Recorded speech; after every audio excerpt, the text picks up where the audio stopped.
Well, I think it's like not looking at failures as failures or mistakes as mistakes, but looking at them as lessons. But when you understand why you're doing it, you become powerful.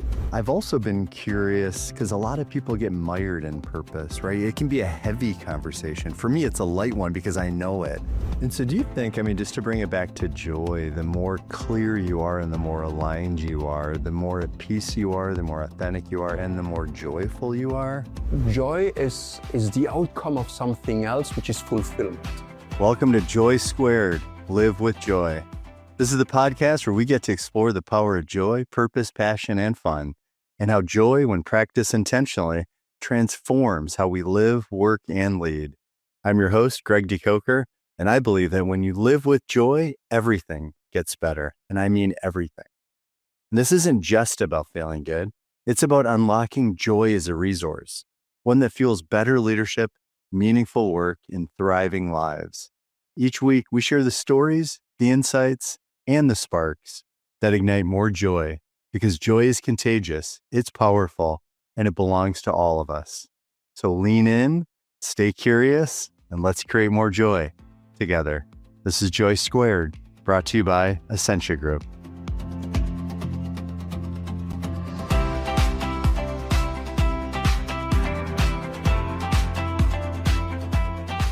Welcome back to the JOY² Live with Joy podcast. I'm your host, Greg DeCoker, and this is where we have conversations designed to inspire, energize, and empower people to live, work, and lead with more joy intentionally. And today's conversation is going to be a fascinating blend of entrepreneurship, storytelling, purpose, communication, humanity, and what it really means to connect in a world overflowing with noise. Today's guest is someone whose life and career genuinely defy categories. Pascal Wiscour-Conter is an international entrepreneur, strategist, storyteller, educator, and author originally from Luxembourg, who has spent more than 2 decades building businesses and experiences around the world. He began his career in finance before shifting into entrepreneurship, helping launch and promote a unique Luxembourg maritime registry for mega yachts in a landlocked country, no less, which already tells you Pascal doesn't exactly think inside the box. That journey eventually took him to Monaco and then California, where he developed a cloud-based tangible asset management platform long before SaaS became mainstream. Along the way, he immersed himself in the worlds of Silicon Valley innovation, Hollywood storytelling, Broadway creativity, real estate, academia, and strategic communication. Today, Pascal specializes in entrepreneurship, strategy, storytelling, and purpose-driven communication. He serves as the community engagement and development officer and strategic communication faculty at the Luxembourg School of Business. Wow, that's a mouthful. He's also the author of a remarkable new book called The Culture of Purpose: How to Communicate in an Age of Intelligence, a book that explores how purpose, trust, storytelling, and authentic communication become even more essential in a rapidly accelerating world shaped by technology and AI. And beyond all of those accomplishments, Pascal is an extraordinary human being. I first connected with Pascal thanks to our mutual friend and podcast superstar, Jamie Mason Cohen. And Jamie could not have spoken more highly of him. In fact, Pascal and Jamie interviewed me together on Jamie's podcast during a chapter of my own midlife reinvention journey. And even though Pascal and I had never met before, we hit it off immediately. Since then, we've connected several times virtually, and I can honestly say Pascal shows up with full joy, undivided attention, sheer brilliance, and incredible energy every single time. He's one of those rare people who makes you feel deeply seen and valued in the conversation. He's a remarkable entrepreneur, an incredibly thoughtful communicator, a dedicated family man, and honestly, it's pretty obvious why people love being around him, including myself. Pascal, welcome to JOY² Live with Joy podcast. It's so great to have you here. Greg, thank you very much. You already gave us the famous first words. Thank you so much for this intro. Absolutely, my pleasure. Well deserved. I should have had humility in there, because that's one thing that when I think about you and our conversations and all your accomplishments, there's no bragging, there's no look what I did, there's no look how interesting and how awesome I am. You're very focused kind of on me often in the conversations, even though you're sharing, your story. So I kind of thought that a cool way to start the conversation is to talk about your journey, because it's one of the most fascinating blends of entrepreneurship, storytelling, technology, academia, and human connection that honestly I've ever come across. So you've lived and worked in so many different worlds, finance, startups, mega yachts. We'll talk about that. Just saying that word sounds crazy. Yacht already sounds big. Mega yacht is a whole other story. Including then there's also Silicon Valley, Hollywood, Broadway, education, and the list goes on. So I thought, like, when you zoom out and look at all those chapters together, like, what thread do you think is actually connected them all? Well, it's the story of my life to find that thread. It's basically what has led me to do what I do now. And it started with a realization that I had when I was in California. So the whole story is just, yes, I started in Luxembourg. Why didn't I like finance? And then why did I enjoy so much being in yachting when I am not a yachting guy? To this day, I don't have my license. I had not Right. seen the sea except once when I was 4, when I started that business age 24.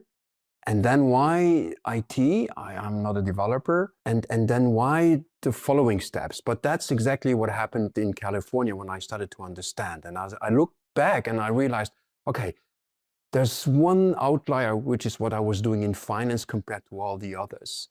And it was not the field I was in, it was not who I was talking to or whether I was in charge of sales or something else. It was a very simple thing. The first one, I was not helping anybody.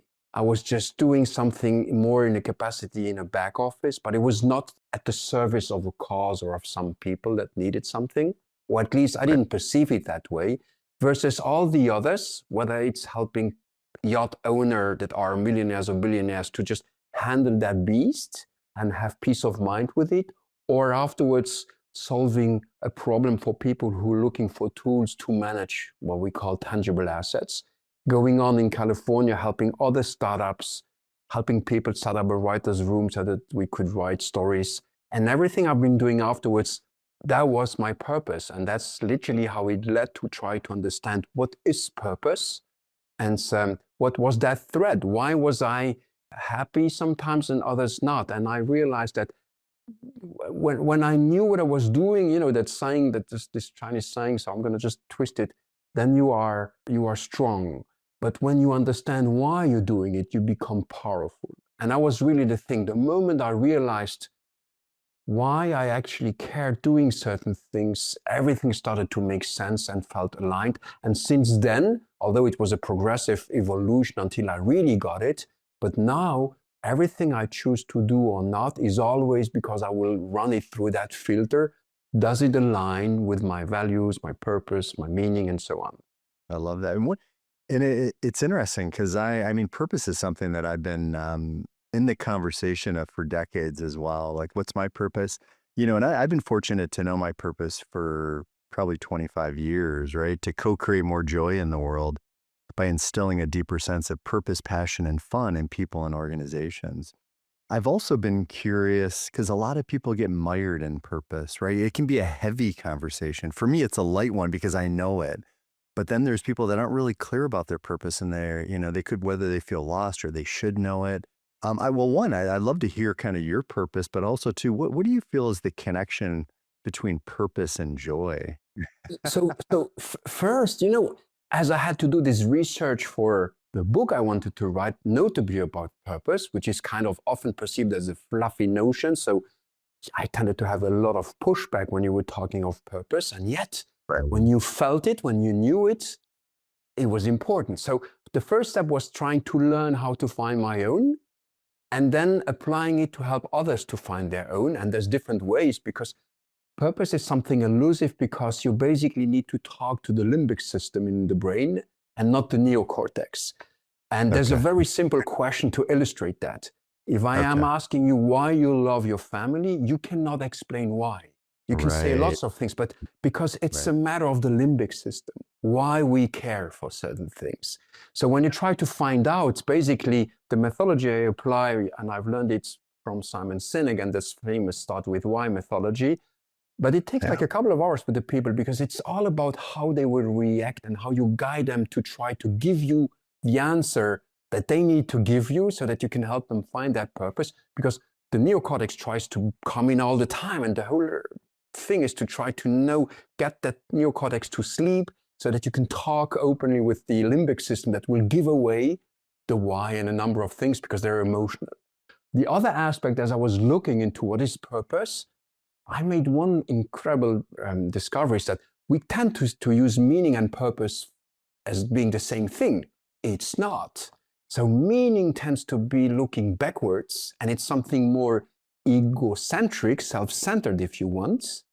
And it's more like what I deeply care about based on what I have experienced and learned from the past. And purpose is something that is much more future-looking, forward-looking, and community-oriented. So basically, when you know your meaning, that's kind of your noble cause, what you deeply care for, so that you know what you want to achieve, that aspirational goal, that's your purpose, where you want to go. So to your question of the connection with joy, I think that the first step is to understand these two concepts, because now that's how I framed it also as I came up for the book with the idea of a tree of business life, just like the tree of life, but now it's also in business, that you need to be anchored in your meaning and you need to strive for your purpose, just like you're rooted and you are going for the sky. And when you do that, when you know these two elements already, that gives you a sense of alignment. So that's already very satisfactory. But then when you get to do it on a daily basis, whether it's professionally or otherwise, you just feel that alignment and that accomplishment that you are doing what you meant to and that you're striving for what you really care for. It's interesting because I wrote a question down about your book, actually. And, and I said, one of the things I love in your work is the idea that purpose isn't just branding or messaging. It becomes an organizing force for human connection. And in your book, you talk about aligning vision, mission, and values in a way that creates authenticity and trust. So why is that alignment so important today? I know you're just talking about alignment, so I thought a good time to bring that up. Yeah. And so that again, that was the idea. Then how can I visualize that to make it easily understandable? And that's again how this epiphany of like a tree came up, to say you are anchored in your meaning, which is basically also your vision statement when it's an organization. That's why you care. See, why did you set up the organization? Why are you going there every day and do something? Meaning that now you're really involved. It's not like you just go there for a pay. And then how you're going to go about it, that is the mission. So you know why you care, you know how you're going to go about it, and the outcome is the value proposition, what you are providing. And if now, why I care and how I go about it and what I'm delivering, which is basically, it's like talk the talk and walk the walk. If I tell what I'm going to do and I do what I said, then this feels like an alignment. And when you have this alignment, there's a perception of authenticity. And if you have this authenticity perception, you start to trust. Now you can start to engage with people when you have this trust. And that's where the human connection, part that you talks about, where you're able to kind of connect at a deeper level, an authentic level. Absolutely. It's like as humans, we are wired to live in communities. There's something fascinating called the Dunbar number. And so Mr. Dunbar discovered that we are wired to handle something like a community, a tribe, if you want, of 150 people. So that means two things. We need these connections, and we cannot handle more than, on average, 150, which is why you don't remember all the connections you have on social media. Right. But we do need it. We really do need it. And so do you think, just to bring it back to joy, the more clear you are and the more aligned you are, the more at peace you are, the more authentic you are, and the more joyful you are? Would you say that's like a natural kind of progression? Or can you infuse joy at the beginning, of it? Like, can it be a joyful process, finding out the things that you just mentioned, right? Your meaning and your purpose and so vision. I think that joy is the outcome of something else, which is fulfillment. So if you feel fulfilled, if you feel aligned between what you care and what you're doing on a daily basis, then you have this fulfillment, and that fulfillment gives you a sentiment of joy. So I really think it's not you're not joyful all the time, so it's not a permanent state. There's ups and downs, but there's also like moments that, again, you have a good day with, 4 great news and 1 bad news. Which one are you thinking about in the evening? Probably the bad news. Because again, we are wired for that. Right. So We just need to learn to focus on the good things so that we can feed into that joy or feeling of joy. It's interesting because that's kind of the way that I've been talking about it now for a while, is being intentional with it. So I agree that it can be a result, a reward and a result and an outcome for sure, because I think that's how we typically think about it. And I also think we can use it as a strategy. I mean, I think it's one of the most untapped energy resources in companies and in people's lives, really kind of tapping into that joy. And there's lots of different ways to tap into it. It's there. Whereas happiness often is kind of circumstantial. We talk about, if I do this, then I'll kind of be happy. If I make this amount of money, then I'll be happy. If I lose this amount of weight, then I'll be happy. Where I think with joy, there's something that we can do from an intentionality standpoint and from a responsibility standpoint, take responsibility for our own joy.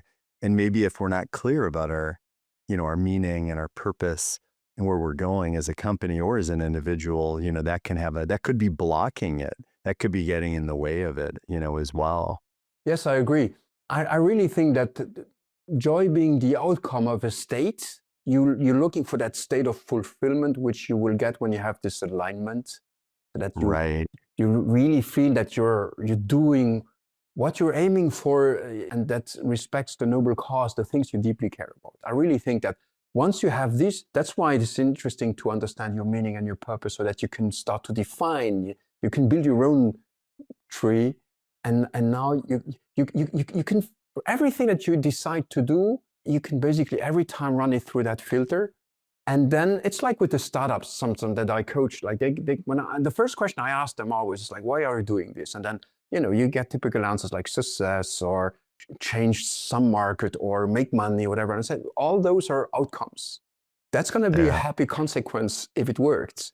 And joy is the same thing. It's a happy consequence when you have the alignment. But what you're striving for is this alignment, and that you are executing against your vision so that you can achieve that purpose that you have. Made me think about, in the retreats that I've led, when I talk about purpose, and we don't spend a ton of time on it, but I do share, my thought that people often get mired in it. And I think it can be a heavy conversation, right? If you're not sure. And I said, well, what if your purpose as a starting point is, and I'd love to hear your thoughts on this, as a starting point is to love your life.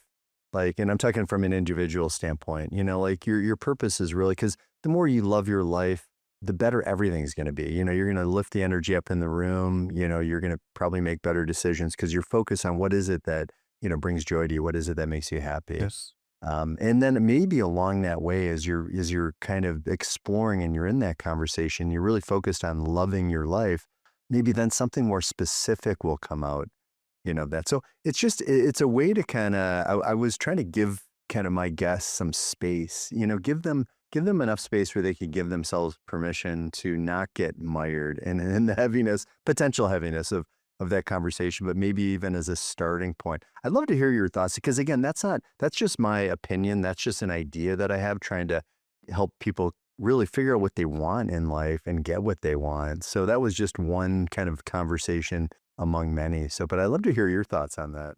Okay. And they can be contradictory I don't want too. to repeat. No, I don't want to repeat myself, but it's No. You can see that a lot of people struggle to find their purpose, because again, I think it's not a clearly defined notion, and that's why I was like curious to try to understand it, because we tend to rationalize things. And your point of saying you have to love your life, what does that mean to love your life?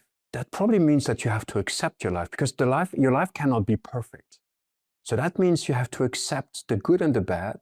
As far as I'm concerned, you mentioned a few of the things that I did, and you very kindly mentioned all the things that sounded like very positive. But there's a lot of things that really went wrong.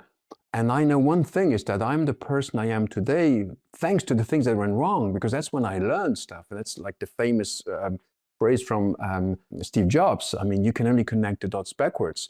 And so you probably will have a happy life if you understand how to connect the dots backwards, because then again, everything starts to make sense, and there's a sensation of a feeling of alignment even there, that you know that the reason you had to go through certain periods in your life that were either good or bad was because there was something to learn along the way.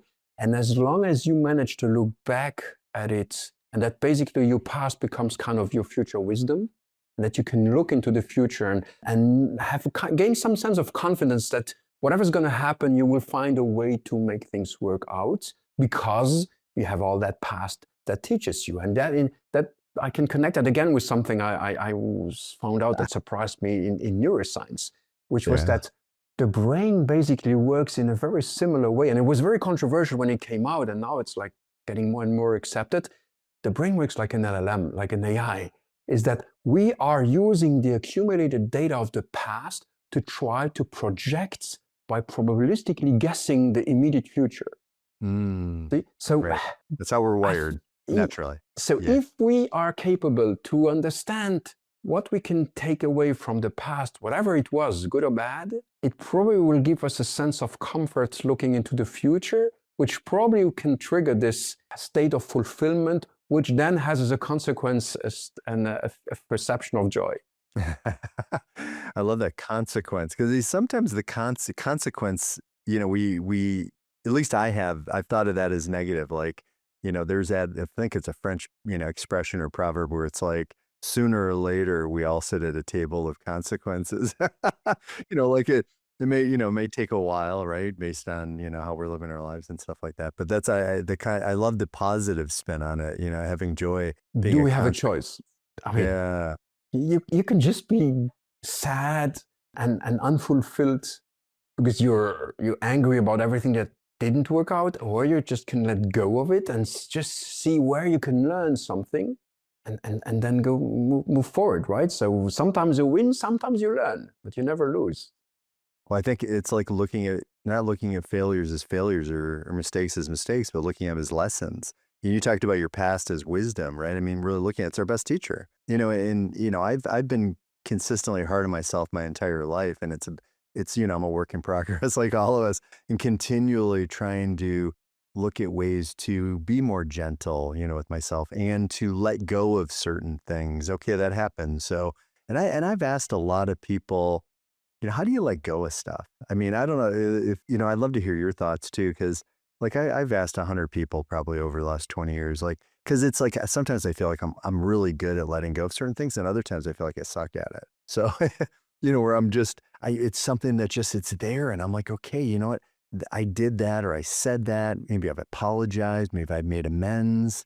Like, I've learned from it. It's not something that I'm going to probably say or do, or if I do, I'm quick to apologize or whatever. But, and one, it's interesting because I read Michael Beckwith's kind of his 3-step letting go process. And it really resonated with me because it was simple and it was clear. And so this is one that I've kind of used where, the first stage is really acceptance. Just accepting that whatever happened. If I find myself saying, oh, I can't believe it, or that's unbelievable, like I'm still in that disbelief. I haven't really grounded myself in that it happened. So, one is just accepting that it happened. And then 2 is it's learning. That's where the, what can I learn? What have I learned? What can I learn? What can I do differently?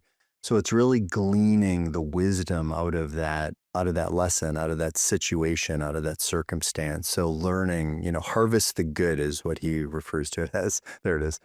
And then 3 is really letting go of the rest. And it's really forgiveness, forgiving yourself, forgiving maybe another person, and then really letting go. So that process is just, okay, it happened. This is what I've learned. This is what I'm going to do differently. And then forgiveness. If I forgive myself, I made a mistake. I made the best decision I could at the time based on my level of awareness. Now my level of awareness is higher. So I'm not going to make that same exact mistake again, most likely. Hopefully not.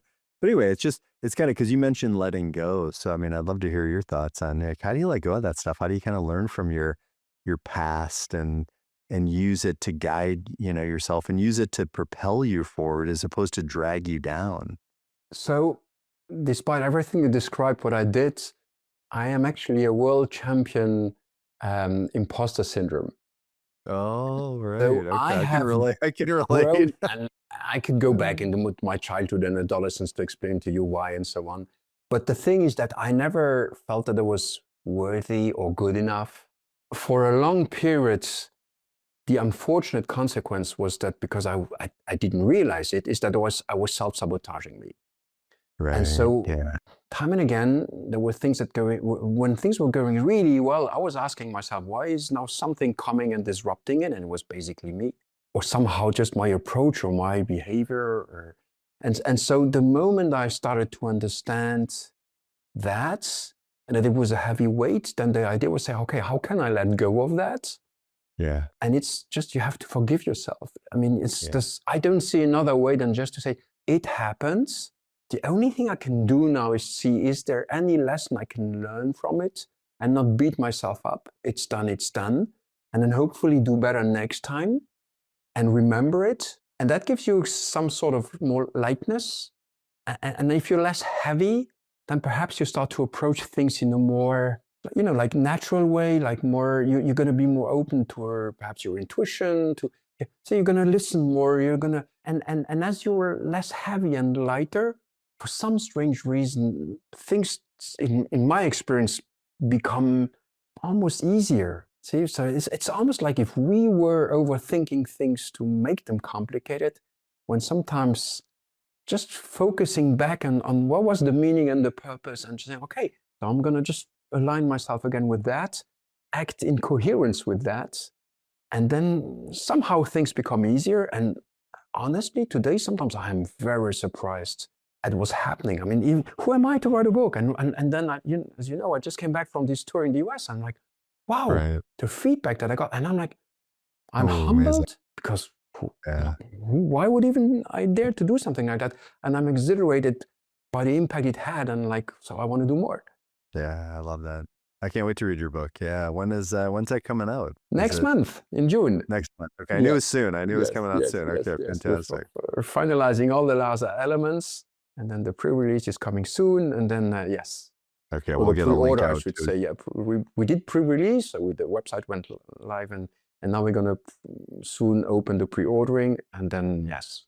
Okay, amazing. Yeah, and I'll include that too, with the podcast as well. So, no, I love all this. It's a great conversation. I love, because I think there's so much suffering going on, right? At work and at home and everywhere in between. And, what can we do in our conversations like this, where we're just sharing real stuff, right? And hey, this will work for me. It may not work for you, but here's an idea I had. Here's something that I did. Here's some things I do to forgive myself. I think, all that, whatever we can do to help kind of lighten the load, I think helps us to see things a little bit differently, right? It makes things a little easier. We're less reactive and more responsive, in a positive. We're more kind, I'm even my son a couple of weeks ago, we were chatting and I think I'd apologized to him. I think I was frustrated. I took something out on him.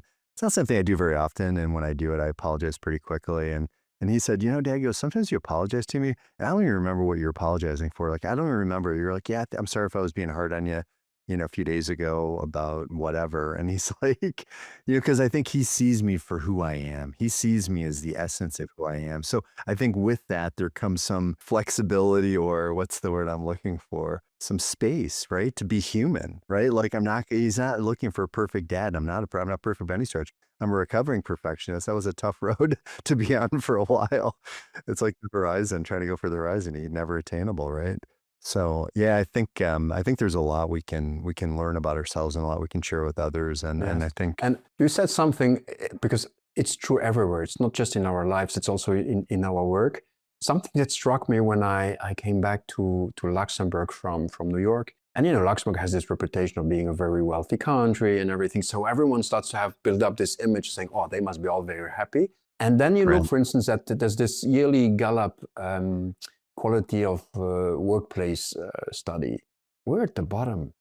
I mean, that is the surprise. So if you're looking at the benchmark is like the best in class companies, people have a level of engagement at around 70%, which is very high.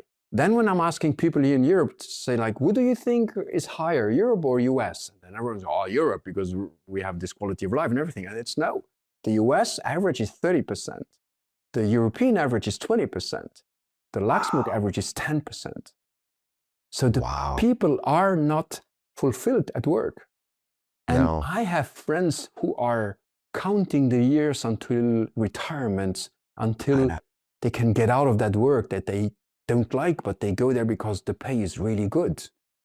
And sometimes I've met people who had an opportunity to change, to do something else. And they were rationalizing why they wouldn't change and just coming up with lots of false good reasons why you shouldn't change. And in the end, my conclusion is always the same, just to ask them, okay, it's a very simple question you have to ask yourself now. Do you want to be comfortable or do you want to be happy? Yeah. See? And a lot of people have chosen comfort. So we have people here that are wealthy, have well-being, technically speaking, at least materially speaking, and aren't happy, are not fulfilled, aren't happy. And at the same time, that struck me when I came back after 20 years, how we have grown complacent. Like 2 or 3 decades of being rich as a country has pushed the average level of complacency up. See, so now we think we're good, and we forget that there's a lot of challenges out there, and especially these days, it is something I'm like, I hope that people will wake up in time. I do too. And they've even with Gallup, I mean, they've done studies, and money isn't the most important thing, working. People aren't, that's not number one. I don't even think it's on the top 5 list of what's important for employees, right? I mean, there's, belonging and, recognition and, there's other things that people are looking for. And I think the comfort that you talk about is uncomfortably comfortable, right? They're comfortable because it's familiar, but it's uncomfortable because they don't enjoy it. And Gallup came up with this term, quietly quitting. So they've quietly quit. They haven't literally quit, but they're punching the clock. They're not, they're doing bare minimum. They're making sure they don't get fired, but they're not engaged. They're not happy. They're not fulfilled. So the notion I came up with, it's golden shackles. So you're stuck in a highly paying job. You do not dare to speak up, perhaps, because there's a hierarchy, there's an organization, there's a number of things, because you don't want to get into trouble. Because yes, we're a wealthy country. That also means that if you want to buy a house, it's extremely expensive. So a lot of people here spend 40% of their incomes in just like housing. So you don't want to put yourself at risk.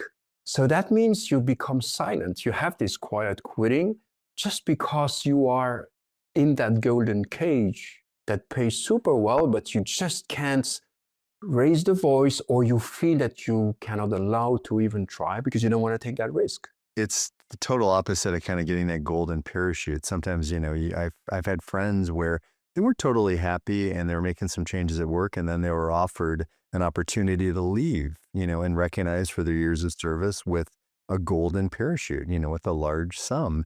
Where it's like, oh my gosh, I mean, they weren't totally happy and now they're getting paid to leave. I mean, that's the opposite of that. That's like the ideal if you're not happy, right? Because then you've got 2 years of pay or a year of pay, and then whether you're looking for a job right away or you're taking some time off or whatever. But yeah, it's a different situation and certainly not the norm. The norm is most people aren't happy at work. Add to that also, what will people think?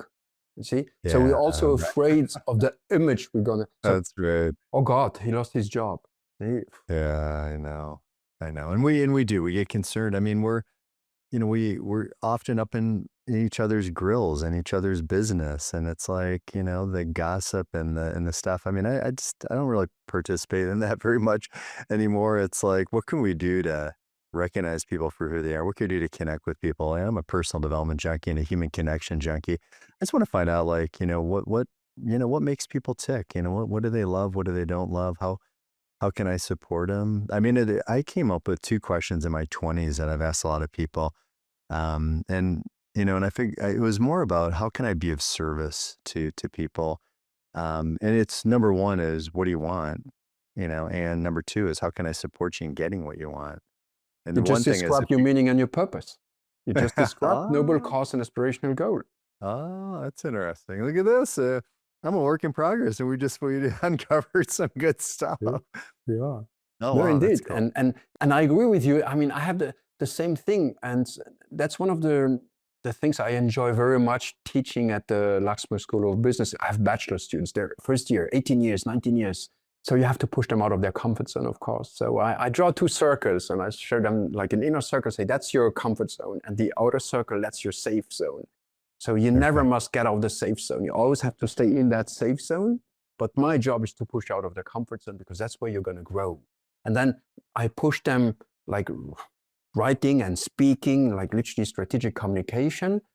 And I tell them, I mean, the best thing I can do is to help you learn to connect with the people, because that's it. Whatever you're going to do afterwards, whatever your expertise is going to be, whatever field of activity you're going to have, you always have to communicate with people. So it is the most important skill. And so it's my job to help you learn to connect with the people, learn to communicate things, but also learn to listen to the other people so that you can have this meaningful engagement. I love that, because business, it's all about relationships, right? And relationships are based on conversations and communication and trust and lots of stuff. So I think what an incredible gift to start, because at that age, not everyone knows what they want, right? They're trying to figure out, they picked a certain course, a certain line of study, a major that they're working towards because it felt right at the time. But it's kind of hard. How do you know you're going to love that until you're doing it? What are those things you can do to better understand you and what may be a better fit? And I think, you're really helping to create a space where they can do that, which I think is incredible. That was also a very interesting realization. So when I was in New York, I was running this writer's room. So, a writer's room is where screenwriters come together and they're basically writing screenplays for movies, for TV series, so we wrote, for instance, the sequel of Les Mis for Broadway. Then unfortunately it didn't come out because it was COVID and everything, but the process was incredible. And then we had as an external advisor, the gentleman who wrote The Prince of Egypt. And you're learning a lot. Right. And then it dawned on me that we can use that as well in business. But the interesting thing is that once you know the methodology of storytelling, so it's really a very specific approach. I compare it to Swiss watchmaking. It's like a long process that you have to learn, like it's a craftsmanship. It's a teamwork. You have very specific tools and a very defined methodology. So it's not just like someone sitting, by moonshine and a candle and waiting for inspiration and then writing through all night long and then here's the piece of art. No, it's really a teamwork, and it's hard work. And moonshine is from the moon, not drinking moonshine, right? Well, that's a different process. Some might have both. You don't know. That's a different podcast. Some famous authors do also need the moonshine. But the thing is that I came to the conclusion, okay, now I know this methodology, but if I have the perfect storytelling, it's not working unless you have, and now we go back to the tree, some place where you can anchor it. So if your storytelling is a tree and it's no anchored, it's just falling. If you can anchor it into something solid, now it's steady. And what you can anchor it in is purpose. And that's why I had to dive into trying to understand that thing. And I was so happy when I found that neuroscience could explain it and help us, like say it's not a fluffy notion, it's a reality. See, because you read a lot about it, you see it everywhere, but why was that? How could I find a way to, because also once you understand it, you can rationalize it. If you can rationalize it, it's probably easier to convince people. Aristotle had defined, he said, like you need logos, ethos, and pathos. So logos is you need logic, data. Yep. Ethos, you have to show that you have ethics, that you are someone honest. And pathos, you need empathy. You need to understand how you connect with the people. And if you have the three, then you can speak well to persuade. That's the whole idea. So the whole research was to find those elements so that I could convince people that not only the methodology of storytelling is powerful, and storytelling, again, is another like word overused and not many people really know what it is. And then why would you even care for anchoring it into something called purpose? Why does that work better? And yeah, the outcome was, I can explain why now. Well, it's interesting because I think I've heard the expression facts tell, stories sell. But again, I think, to look at it the way that you're looking at it is that there's really an art to storytelling. So I think is beautiful. And I'm sure you get into that in detail in your book and in your courses. Yeah. Okay. Yeah. I mean, there's multiple things. Like one thing, for instance, that is a bit known is the Disney mythology. So Walt Disney had like 3 states. And so there was research was made and a book was published about like the theory of geniuses. And it's to describe that you have 3 states in storytelling. And when a writer's room works, it's like, it can be 3 or a dozen people who come. The Simpsons, that's 12 people that come together every week and work hard together. And they go through different states of creation. The first one is called creative. So that's the moment where you just throw ideas into the air. You can never contradict. You are just supporting each other to throw all sorts of crazy ideas into the air. And I've seen, for instance, with startups, even a methodology where there's a competition of who comes up with the weirdest idea, because that unleashes this, you dare to come up with crazy stuff. because you get a prize for it. Those left field ideas, they call them sometimes left field, right? It's But so otherwise, far you do out. not dare to share the idea. It's a crazy one, I will not tell them. So if all of a sudden this is a sport that the crazier the better, you unleash something in your brain, the creativity, and so you just throw out all these ideas. Then a week after, not right away, you have to let it sink in. The week after, you go into a realist mode. Now you start to take all these crazy ideas and you try to see how you combine them. Basically, creative mode, you were in a divergent thinking process. And Right. now you go into a convergent thinking process. And you try to just say, okay, this one doesn't work. This one, I can assemble it with the other one. And you start to build something using the crazy ideas or some of the crazy ideas. Another week, then the third state is now you go into critic mode. Now you're basically just bombarding it to see if it's watertight, to make sure that it is working. So that's one element. And then another element is, for instance, they use meta models. So a story is a model of a reality. So if there's a story of that really happened and you tell the story, that's the model of the reality. Now you need to structure your story so that it works. To define the structure of the story, which is a model, we call it a meta model. So writers will literally define how they structure, and they will use even NLP because they need to go back to how humans function to understand how you're going to build the structure. And what I found fascinating when I'm teaching it is that people come in thinking that it's about more words and lots of adverbs and adjectives, and that you blow up your phrasing. And at the end, they realize it's about the structure of the story. It's not how many words, it's not how you blow them up, it's a structure, and it's called a hero's journey. See, and so there's ways to do it. There's a simplified way I describe in the book of 8 steps.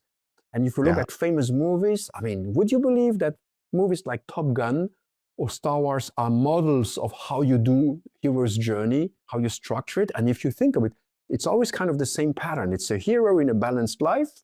Something happens, the hero gets thrown out of balance, struggles to get back into balance, it backfires, continues the journey, and ends up in a moment where it's a make it or break it moment. So now all the data tells you don't do this once more. It backfired all the time and it's getting worse every time. Like Top Gun, the first movie, the co-pilot dies. So it's bad. Right. See? And at the same time, your guts tell you something else. So you're basically in a leap of faith, break it or make it moments. And that's the whole beauty of how you build the story, including when you're trying to sell something. You take an espresso ad, what happens to George Clooney eventually leads to some strange contradiction of something. And that's how we build stories, so that basically we are using what happens in the brain to open it's kind of a 4 to 8 second branding window, if you want, where you can plant your brand. That's fascinating. I think to be inside your brain would be pretty fascinating, the way that you think. I'm not sure you want to go there. I mean, can you even just watch a commercial and enjoy the 30 seconds, or you're probably just thinking about the story and how they've created it at the same time, I would imagine. Actually, so 2 things. Yes, I do. And then I pick the ones that I really find are well done. And then when I show them to my students, sometimes I literally tear up. And the students are looking at me thinking, and I've seen it 20 times, 50 times. But still, it still works for me. And perhaps even because I understand now the mechanics behind it, even touches me more. So it's not that you become like, how could I say, anesthetized and you know more. No, it's the opposite. But it also means like a great movie, I think I will enjoy a great movie even more. And I have even less patience for lazy movies, if you want, because sometimes you just see, okay, they didn't do the whole work, they didn't go all the way, and maybe for understandable reasons. So I'm not judging at all, but I have less patience sitting in front of the movie, and then I'm as a disconnect. You know what? The one thing I thought of, I love that too, because it's like you can tap into your own emotion by knowing the story. If it's something that they've really, you can follow it along, and it adds more meaning, I guess, to you, like you said. I mean, you can tear up when you're thinking about, wow, all the thought and everything that went into that. I love that. What about those things that we talked about, kind of about what kind of can create joy, and you've shared a lot on that. What about those things that block joy, for you personally? What are the things that block joy, and how do you kind of remove those blocks? I'm very sorry, I'm going to repeat myself, but it's also really, it's years of like thinking. It's not like just like that's why I'm actually saying it with confidence. It is really this alignment thing. Is that when you do not have joy, that means something's not flowing. We're not in the flow. And usually it's because there's not an alignment between why you care for certain things and what you're actually doing. See? That meaning and purpose thing.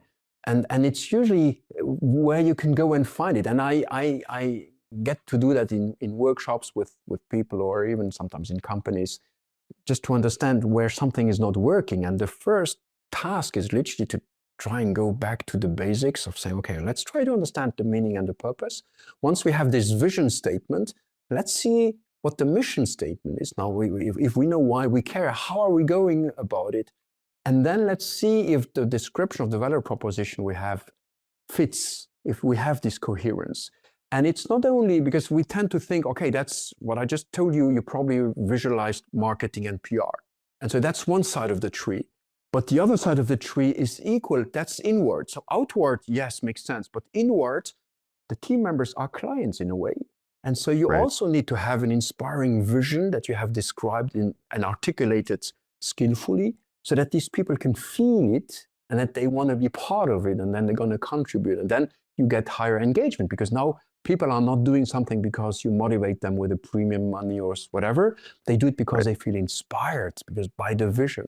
And so I think that in life, it's the same thing. So when you're not happy, again, that was Steve Jobs saying like that he would, he said like something like, when I'm shaving in the morning, when I'm watching myself in the mirror in the morning, and if I'm not happy with what I'm doing, if that goes on for too many days, then I know I have to change something.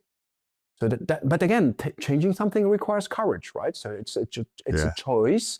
So I think that all of us, we can feel when there's not this alignment. We probably consciously or not so, maybe we do not always admit it to ourselves, know that it's not in line, but maybe sometimes because we somehow know it would take a lot of courage to change, we will not even formalize it so that we do not have to face it. See, so I think that's the blocker. If you're no more listening to who you really are and what you're supposed to try to strive for. It reminded me of, I remember reading it, I think it was a quote way back when it talked about harmony. It was like peace or harmony. And the definition that was in the book was, it's when what you're thinking and what you're saying and what you're doing are in alignment. And it's like, I loved reading it and I hated reading it at the same time, because I was like, oh my God. Because then I was just like, yeah, I'm saying this out loud. Like I remember I used to tell everyone, not everyone, but I would share with like, whoever I thought maybe needed to hear it, or maybe I needed to hear it. Life is as simple or as complicated as you make it, which I think is very true. But then it's easy to say. And then I finally, one day I was like, as I heard myself say it, and then I was like, wow, that's easy to say, but look at these areas where I'm complicating my life. So it was, me just like saying, yeah, I mean, it's a theory, but if I'm not putting that insight or that idea into action, then it doesn't really mean anything. It's not helping me in my life. Maybe it helped the people I share it with. I don't know. But I'm gonna rephrase it slightly. What you said, what you read, actually, also I spoke about it in the book. Is we tend to live by doing. So we do things. Right. And maybe the first step was that we say things. And then at some stage, we all understand, okay, from saying to doing, it's one thing to say, but then we want to do it. But there's also the approach that we are today, especially in a hyper-connected world, we are about seeming, how we look. I mean, you see these things like people smiling on social media and then a sad face after, like within a second. And so we need to move from seeming to being. So it's not just about what we do, the doing part, it's the being part. To be, you need to understand who you are. I love that, because I think it comes down to being, how we're being, because our doing comes from our being. If I'm being angry, my doing is going to be angry. And then, it's like that be, do, have. I love that sequence of events. We usually think of it the other way around often, like kind of, well, if we're being a certain way, that's going to impact what we're doing, which is also going to impact what we're having. So you're right. It does boil down to how we're being. We tend to end up where we're looking. And that's actually something that a race driver learned, that if your car is slipping, do not look at the obstacle, look where you want to go, because your body gonna have you do the movements that have you go where you are looking at. And I think in life, it's the same thing. Do not look at the obstacles. Always keep the mind and your look on the prize, if you want, on the aim. And then, yeah, again, ups and downs. It's not going to work all the time, but always keep your eyes on that aspirational goal, so that you always tend to consciously and probably not consciously go into the right direction. I love it. I love it. Hey, Pascal, this has been an awesome conversation. I thought I wanted to wrap up with, what do you want people, we've covered a lot, actually. We've covered a lot of great things, and I appreciate your time and energy and wisdom. And what do you want people to get out of our conversation? Like, what would be like a takeaway, or how do you want them to feel? For the blessed ones who already have found this alignment, some sort of confirmation and comfort, and just like an encouragement to continue. For those who are still questioning and trying to find out, hopefully the elements that will lead them to ask the questions. So the way I define storytelling, by the way, is to say people are not listening to the answer until they ask the rightful question. So the job of great storytelling is to bring them to ask that question, one sub-question at a time. So it's not right away. So if today there's a few hints in the conversation, like that opens some doors and have them like maybe one or the other epiphany, or just you know, like food for thought, and that they start to investigate, and that they feel also comforted by the fact that it's not easy, it's okay, but it's worth it, I'd be happy. Amazing. You need to go from an intention to an impact. That's the purpose of the tree. At the bottom, you have an intention. At the upper part, you have an impact. So if today we were able to trigger just a little bit, you and I, and thank you very much for having me here, and hopefully we were able to help, even if it's 3 people, then yes, we have increased the impact that we can have. Oh, that's incredible. Well, I mean, Pascal, it's been such a rich and meaningful conversation. I've loved exploring the intersection of joy and purpose and meaning, communication, storytelling, humanity, and leadership, you know, with you today. That's been amazing. And what strikes me the most is that your work reminds us that in a world becoming louder and faster, like deeper connection with ourselves may actually come from slowing down enough to communicate with greater intention and authenticity and heart. And that leads to deeper communication with others as well. So really getting to know ourselves. So yeah, it's been fascinating. The way I phrase that is, we're in a very noisy marketplace. Lots of merchants are shouting louder and louder, and now they have AI amplifiers, so they can even make more noise. What happens for a visitor? It's just overwhelming noise, and they do not hear the messages anymore. So if you want to bring across something, it's the art of learning to whisper into an audience's ear. And to do that, you need to understand who these people are, so that you can talk in their language about their concerns, not about you. You know, that makes me think about people. You hear a lot of people talking about the golden rule: treat other people the way they want to be treated, which isn't a bad rule, because usually people want to be treated well, right? But the platinum rule is almost like what you just said, which is treat other people the way they want to be treated, because that takes intention and that increases the impact if you're really treating them, you know, because that takes getting to know them and what they like and what they don't like, and how you can deliver it and take responsibility for their listening, because if you know them at a deeper level. So yeah, that's what kind of came to me when you shared that. I love the whisper comment as well. So, well, yeah, thank you for your wisdom, your energy, and your generosity today. It's been great to have you here. Thank you for having me, Greg. It was a big pleasure.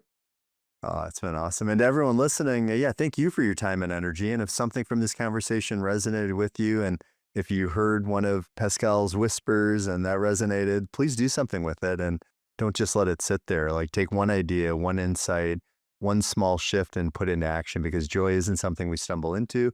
It's something we choose intentionally. So thanks for being here. And as always, live, work, and lead with more joy. We'll see you next time on JOY². Cheers. Bye-bye. Thanks again, Pascal. Thanks for spending this time with us on JOY², where joy multiplies and everything gets better. Remember, joy isn't just something you feel. It's something you create, and it's something you pass on. If this conversation sparks something in you, share it, because joy is contagious. What we're building here is bigger than a podcast. It's a reminder and a movement that how we live, work, and lead truly matters. Until next time, Live with joy, lead with purpose, and never forget to have fun.